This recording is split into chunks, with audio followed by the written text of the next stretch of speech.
वाक़ई अपडेट कनालू तलहार मां गोठ जियाठ मला में सीनियर सहाफ़ी अज़हर हुसैन शाह जो नौजवान पुट करण लगन सबब फौत थी वियो आहे। अफ़सोसनाक ख़बर तव्हां सां शेयर कयूं पिया।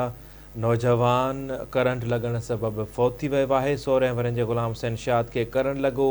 इस्पताल मुंतक़िल करण दौरान हुन रस्ते में ई दम धणी हवाले कयो। ब्रेकिंग न्यूज़ आहे, तव्हां सां शेयर कयूं पिया। तलहार मां ॻोठ जियाठ मलाह में सीनियर सहाफ़ी अज़हर हुसैन शाह जो नौजवान पुट करंट लॻण सबबि फौत थी वियो आहे।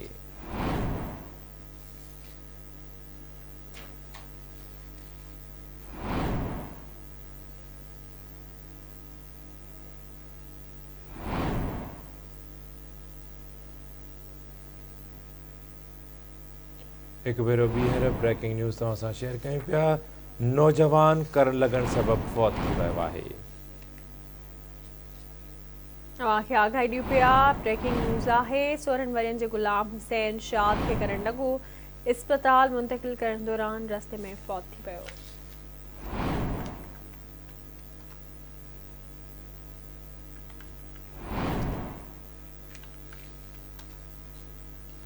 तव्हांखे आगाही ॾियूं पिया। तलहार मां ॻोठ जियाठ मला में सीनियर सहाफ़ी अज़हर हुसैन शाह जो नौजवान पुट करण लॻण सबबि फौत थी वियो आहे।